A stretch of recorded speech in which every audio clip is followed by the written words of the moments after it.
One of the things that's been talked about ad nauseum for the last couple of years is what will the Big 12 do when it comes to basketball? Because they're known for their basketball. Do they add Gonzaga? Do they add UConn? We've even heard rumors that the Big 12 could merge with the ACC. But one idea that I heard the other day that really threw me for a loop was the Big 12 should merge with the Big East. And we're going to bring on the person who brought up that topic, and Paul and I are going to talk to him right after this word from our sponsor. This episode of Hoops from the Hills is brought to you by Dutch Miller Automotive, where friends and family pricing means you get the best deal right up front on any new or pre-loved vehicle in stock every time.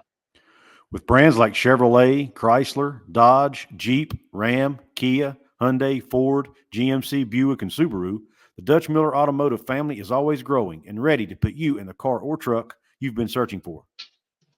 Check out our inventory across West Virginia at DutchMillerAuto.com, or you can come in person today to the home of friends and family pricing, only at a Dutch Miller Automotive store near you.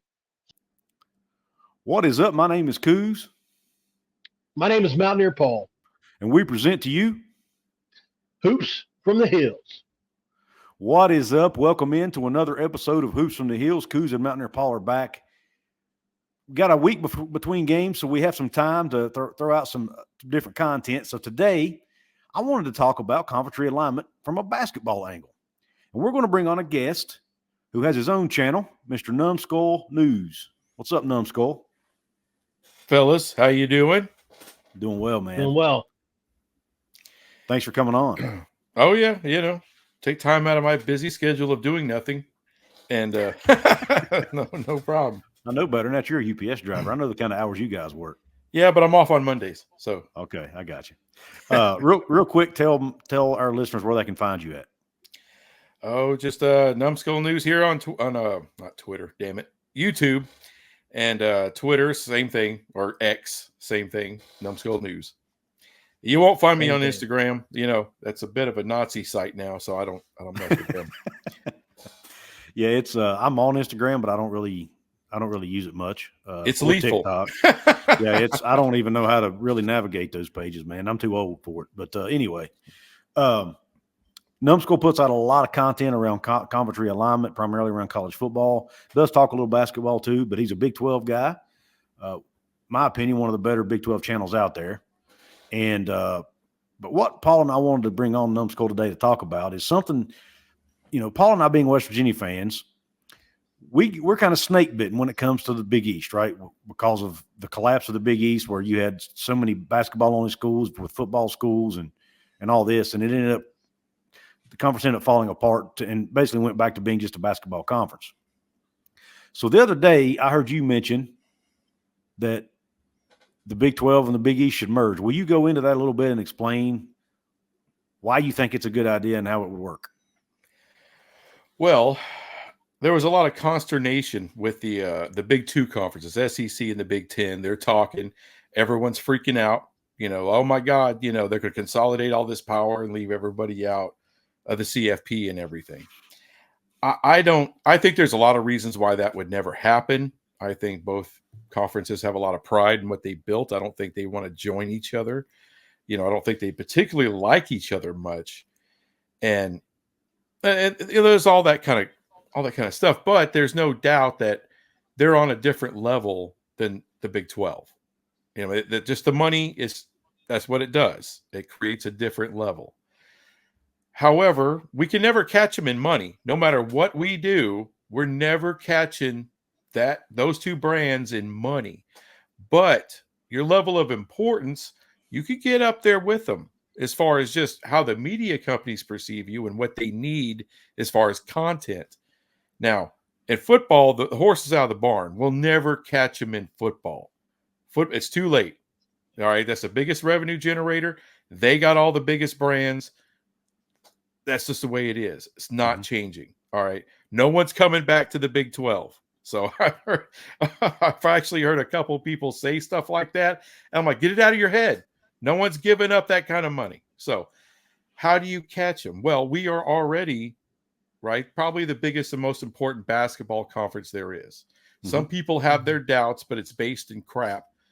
they don't know what they're talking about. You look at all the biggest metrics out there, and actually, Mr. Toll from was it Locked On Big 12 did a really good job of explaining all these different. I don't know all the names of the different metrics as they use to show how a conference is doing, but he used all the big ones, and we're either 1 or 2 in all of them. Yeah. And usually, if we're not number 1, the Big East is number 1. It's not the Big 10. It's not the SEC. This isn't football. This is basketball. In basketball, they're a bunch of also-rans. They're nothing.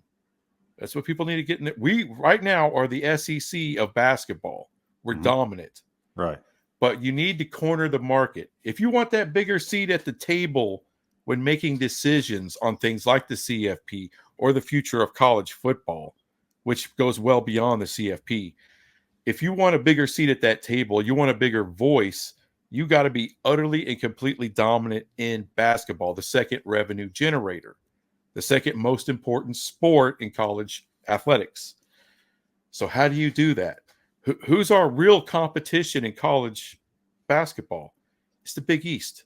And I know it didn't work out before with all of that stuff, but the Big 12 is basically we're defined in what we are. All right. We are primarily a basketball conference. We're not rooted. I think what really tore up the Big East, I think there were some much bigger brands that didn't like sharing money. All right. I think that there was a lot of BS political stuff that was going on there. I'm not familiar with all of it because it doesn't really concern me that much. Right. But the current state of the Big East, what I'm looking at, I'm seeing a lot of great basketball brands there. And, they don't always do great every year, but there's a good, what would you say, 4, 5, 6 teams that are going to make the tournament every year out of the Big East? Yeah. Yeah. And probably even more brands. They have probably 7 or 8 brands that are pretty big. Yeah. I mean, UConn probably chief among them. Maybe Villanova. UConn. Big time. UConn, Villanova. St. John's is pretty big. Georgetown is really big. They're all big. Now you've got schools like Creighton, I think, that's in the Big East, right? Xavier.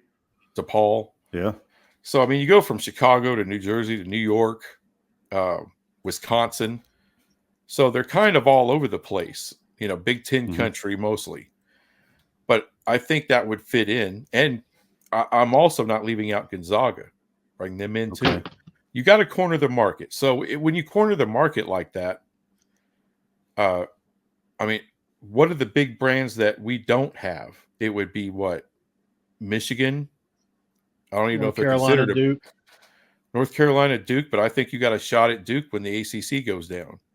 And I'm one of the few people that think you got a shot at North Carolina just because they're a monster. Of course, they're the bluest of the blue bloods in basketball, but they're no bigger than a Big 12 brand in football. And that's what that realignment's all about. I mean, that's just my theory on that stuff. I got you. I think you got a shot at North Carolina. And Louisville's a great basketball brand. Virginia Tech is, I don't think they're great right now, but they've been good. There's several of them. NC State. Yeah. So, I mean, you've got a lot of Virginia.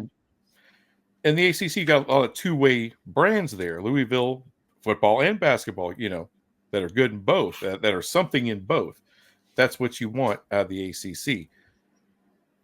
But if you get those, you merge with the Big East, you corner the market on basketball. Everything goes through you, the Big 12. So you're wearing the big hat of the second revenue generator. Yeah. That's your pathway to get the big seat next to the Big 10 and the SEC when it comes to deciding the future of college sports. You won't be left out. They can't leave you out. Right. And that's what that's based on. I think Brett Yormark has ideas in this vein. I just wonder about, obviously at the end of the day, what happened to the Big East last time is the votes were split amongst football and basketball members. And that would be my biggest number one worry is how would that work? Who gets what vote? Do they count as a full vote? If Villanova joins, do they get a full vote, even though they're only playing in basketball and not football? I think that's something. That's one question I would raise. And number two is I would like to see some projections at some point on, because we've heard you right Yormark talk about, hey, look, we think we can make a lot more money with this tournament than what we're making because the NCAA basically runs it, right? So we think that when that thing kind of goes away, we can really profit off of that. And if we corner their market, like you say, just kind of to your point, it could really, some people think it could catch us up almost to the other two. Now, I don't think it'll get it. Like you said, we'll never catch them all the way. But I do think we can make basketball a lot more profitable. Just curious to know what you think about those kind of questions as far as the voting and things. I think you would have to split things up. I think it's important to do so. So when the Big 12 is having votes that's about football, then that excludes them because they don't have a football team. Why do they have a vote? Now, when it's basketball, they, of course, will have prominent votes in there. They have a say.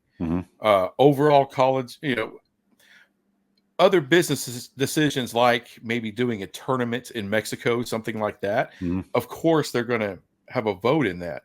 Now, whether the Big 12 plays a football game in Mexico City, you could tell them about it, but they're not going to have a vote in that because they don't play football.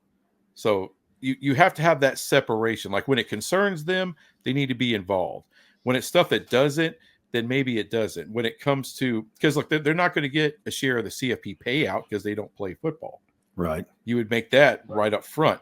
Now, NCAA, they're going to increase your tournament payouts because you will not, instead of being somewhere around 8 to 10 teams in this NCAA tournament, you're looking at 13 to 15, somewhere in that. You're going to have a lot of representation with the Big East.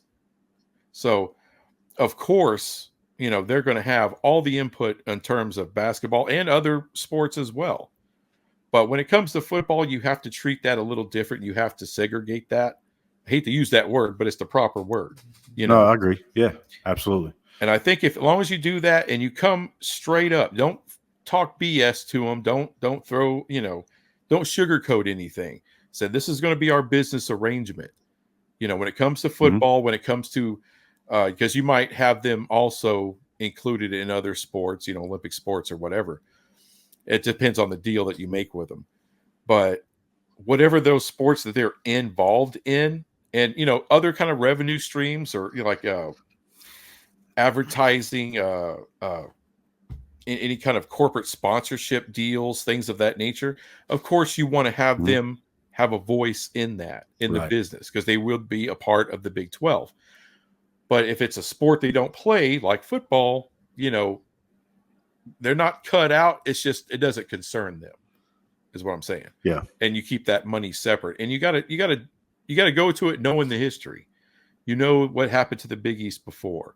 You don't want it to happen to you. You want to make this thing work. And as long as you're upfront on everything that you expect from them and what they should expect from you, you should be able to go forward. And with both leagues knowing that they want to have a bigger seat at the table. They want to have at least a vote, a voice, something about the future of college sports. And the best way to do that is to join forces. And I think if everyone's on the same page, I think you can work together very well. Yeah. You talked about, and Paul mentioned it, I think, where Brett Yormark has talked about splitting the revenue, have basketball and football separate. If they're able to do that, if he's able to do that, then I could actually see something like that working, because then you would know, okay, these are the basketball schools, so they get X revenue, right? These are the schools that also have football, so they get this chunk of revenue. They obviously get more revenue, right? Yeah. So I could see where, but now my one concern I would have is if he's not able to achieve that, if he's not able to split them, and you still have to do one combined TV deal. Now, that might make it a little trickier on who gets what. Maybe you divide it up by percentages. I don't know. Is that how you would go about doing it? I would say you would do it for the sole purpose of being able to split it off from football. Right. If you can't split, and So if you have a Big 12 that has all the Big East schools in it as well, and you have the market essentially cornered, if you can't split it off, then you're never going to. Right. So that's the biggest reason to split it off. That's why he's interested in UConn, as far as your mark. He's interested in Gonzaga because he knows you got to build the brands, just like the Big Ten did and the SEC did in football. You got to build like that with basketball. Doing a move like that, that would essentially give you the same power as the SEC and the Big Ten, but in basketball, it's that much power you would have within the sport. So that's an interesting idea. That's why you do it. So it's not just the power of like, oh, you'd be like the SEC. You're already the SEC. Now you would become the SEC and the Big Ten. That's a butt ton of power. As we're seeing with the Big Two right now, how much sway they have over college football and all of athletics. So if you can dominate the second revenue generator, you are by far, you have the only big seat in the room. Everyone else is sitting at the kids' table. You are the main person at the head of the table. You're Roman Reigns, if you will. You're head of the table, and it goes your way. No decisions are made without you, and no decisions are made without your blessing. That's what the Big 12 would be at that point. It's that kind of power that then puts you right there with the Big Ten and the SEC. Maybe not left behind. No, they can't leave you behind. There's no way. It's like going down the highway with three wheels. You need that fourth wheel. Yep. I do have one kind of thing that kind of pricked in my mind, just because I hear you talk about this, I'm starting to believe in it. And then I think, now what would I do if I'm in the SEC or the Big Ten shoes and somebody started doing something like this to me? And some of these guys have been known to throw tantrums. Greg Sankey's thrown a few. What would you say to, okay, Kansas, you want to be in the SEC in football, right? Don't do what Brett Yormark wants you to do. You can come play over here with us. Come join the football conference. But, that's something interesting. And I don't know if there's enough two-way brands that are, that want to play football for that to matter. But that was something that, was trying to think of a way for them to combat that. That would be one little thing that just kind of caught my ear. I really don't think the Big Ten or the SEC would care at all. I don't think they care one bit. I think because they are making the lion's share of the money. That won't change. That doesn't change. The only thing that changes is our importance because we're dominating the second revenue generator. They still got teams that are going to get into the NCAA tournament. They're still going to get payouts from that. They're still going to make money on that. Now, and what's never changing is how much money they make off of football. That's what they're concerned with. If we were screwing with them with their main mode of making money, then they would see us as a threat. I don't think if we put ourselves at the table with a seat that's roughly the same size as theirs, I think they'd say, hey, you earned it. Okay. Us three are going forward. I think they wouldn't have a problem with that. Now, when it comes to football related issues, would they still exclude you or go off and talk about their own stuff? There's still a few things that they would still talk about without us. That's not going to change either. Right. They're going to have more seats at the table, that kind of thing. Well, it's not even that. It's just there's certain topics like when you do revenue sharing in football with your football players, they could really end up screwing each other badly. So if the SEC wants to do a 10% revenue share and the Big Ten want to do a 15%, one doesn't want to have 5% more than the other, and the other one doesn't want to pay more than they have to. So it's they need to collude in order to have that same level. That way, it's a level playing field for them. And that's not about the Big 12, because the Big 12 makes substantially less than they do. So if we do revenue sharing, we only have ourselves to talk to on what we want to do between our school presidents and what we can afford, what's feasible for this conference. That has nothing to do with the Big Ten or the SEC. And so there's items like that those two conferences will always talk about amongst themselves. And that's not a shot at us. That's just a reality. But in terms of like, Yeah, in terms of like, oh, well, we're going to get together, see if we can figure out some things in the future of college football, or college sports in general. Oh, I'm sorry, the Big 12 need to be in that room, Mm-hmm. and the only way to be in that room. Now, like I said, I understand there might be a couple of topics that's just Big 10 and SEC. I don't have a problem with that. But when you're talking about the future of whatever, of not just one sport, but all of them, no, the Big 12 need to be in that room. And the only way to ensure that you are in that room is you got to corner the market in basketball, because they can't do it. They don't have the teams to do it. We do. Yeah. Right. They've got UK and everybody else. Yeah, and they don't want the headache of expanding weight. Like, there's people that think, like the SEC is getting 4, 5, 6 schools out of the ACC, and the same thing with the Big 10. Well, that's a bunch of crap. That ain't happening. And they're not going to add like basketball onlys. They're not adding basketball onlys. There's no way the Big 10 and the SEC are even going to deal with that. That's our lane. That's our lane. They don't have. Yeah. That's what we can do. Question for you. If you were commissioner of the Big 12, if you were Brett Yormark, and this did happen, would you have the Big East basketball schools playing in their own? I'm assuming you would divide it up into like divisions or pods, or how would you do it as far as grouping teams together? Pods, divisions, geographically. That'd be the best. So you would have West Virginia in the same pod or division as Villanova, St. John's, Cincinnati, Providence, right? Yeah. Instead of having them in the same one as Arizona and Utah. Yeah. Especially with basketball, because you're not dealing with the same money level as you are with football. Football, even though the travel might suck, financially you can handle it better than you can. Plus, it's only once a week. It's a little easier. And it's only 12. It's what? How many? Like less than a dozen. Half games across. Here. Right. A lot more basketball games, so it makes sense to keep a geographical deal going.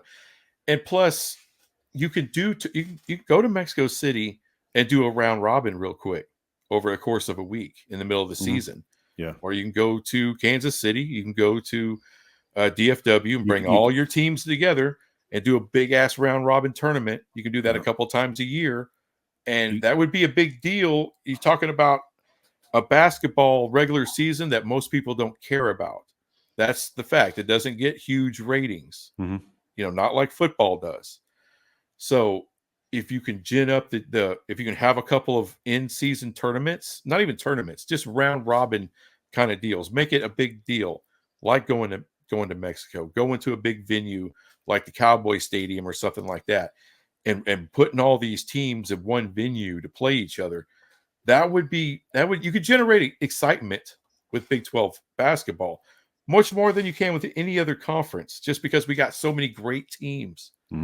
Everyone can beat everybody, and this high level stuff. And the Big East is the same way. Yeah. And you'd have some rivalries. You'd have the Xavier-Cincinnati rivalry built in, right? Absolutely. You would have old West Virginia rivalries. You would, eventually when Louisville comes in, there's another rival for everybody over there. So, and you got former Pac rivals. You got Big 12 rivals. You got rivals all over the place. And everybody will play it because it's basketball. Everybody plays everybody. You can't escape it. You're going to face the team you hate every year, couple times a year, and that's fun. That is fun. Yeah, you may have talked me into it actually, because the vote thing was the one thing I was that Paul asked about. Was it's the one the thing only concern. Yeah, but if you split off basketball financially, like you want to, like Brett Yormark and the Big 12 want to do anyway. Yeah. And I think the more brands you have, the easier that is to happen. And if you were to do a merger, you should be able to do that with a media partner. Fox would love it. That's why they're involved with the Big 12. They want the basketball. It's not as much about the football. But if you could split that off and you got this, I mean, essentially, when you do a merger like that, you are the NCAA tournament. There is no tournament without you. Not a tournament that's fun to watch and anyone cares about. We're the tournament. So one conference would be the freaking tournament. Our conference tournament would get phenomenal ratings with that kind of exposure, those kind of brands, all those fans, all those Big East fans wanting to watch this, The New York market is insane with basketball people. Yep. That's a basketball state. And Brett Yormark wants to be in that market badly. Yeah. The New Northeast is Jersey, just, New Jersey, Mhm. DC. it's that's basketball heaven right there. Mhm. That's where it started. And that's their main deal. Yeah. You know, Texas, that's football country. We all know it. In the northeast of this country, that's owned by basketball. You go to Minnesota, that's hockey territory. I mean, they love their football too, but you know, there's those others. I'm talking about outside of football. There's those things we're passionate about. Yep. And there's no doubt, you know, the Mecca is the northeast of this country. And if you add that, I mean, you're getting a lot of prestige that, even though I don't think we have enough prestige as we should right now. Everyone knows the power of the Big 12 right now and how good we are and the representation we get every year in the NCAA tournament. But it's like they don't want to give us that prestige. We're still seen as a trailer park in some aspect. But you add that, you add that Big East, a lot of people got to shut the hell up. Yeah, you start now, look at the academic schools you're bringing in too. Oh yeah. As much as I hate to talk about that, it has to be taken into consideration. Yeah. About, you know, you've got you bring them all those Catholic schools from the Northeast that are, you know, known for their academics. All those people that want to crap all over the Big 12 on their academics, that wouldn't happen anymore. And if you can do that with the Big East, I mean, it might just entice Notre Dame. Now, I'm not saying they would join the Big 12, but do a deal like they have with the ACC. There you go. Yeah. Basketball. They were fun to play in the Big East, man. Yeah. They really were. They were fun to play in the Big East. Basketball. It's a huge fan base. So now you got all the Catholic schools having their holy wars. Mm-hmm. Nothing but fun, guys. Nothing but fun. Prestige, you name it. Yeah. I mean, I don't think it's that crazy to even think about. I mean, we already have a scheduling alliance with the Big East. Yeah. You know? So at the end of that, it's just, again, just joining forces. You know, I was kind of on board with the ACC thing, but when you add Stanford, Cal, and SMU, boy, that just kind of it didn't excite me much. Yeah, and I don't think the Northeast schools fit in culturally that well either. But they're not joining you in football anyway, so it wouldn't be as big a deal, right? No, and you still have them basic. I don't know. You might even be able to still keep, you know, a Big East pod. You can call it that if you want to. Yeah. The Big 12 East. Yeah. Whatever. There you go.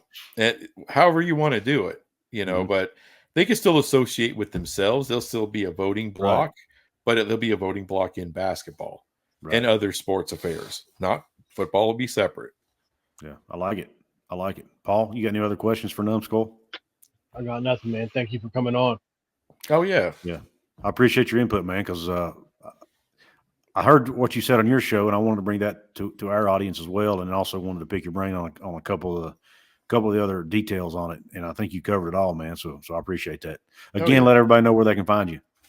Numbskull News here on YouTube. I put out videos, several a week, go live once or twice a week. It's inconsistent, but you know, I try to make it fun for everybody. And you're either going to love me or hate me. We'll find. That's just the way it is. I love it, man. I love it. And guys, don't forget to like, share, comment, subscribe here at Hoops from the Hills as well. Help us get up to 2,000 subs. That's our next big number. Still a fairly new channel, but we focus strictly on basketball here, mainly West Virginia and Big 12 basketball. So don't forget. And then also our football channels, Couz's Corner and Mountaineer Paul Talks Football. Sub us up over there too. We appreciate you tuning in. We are done.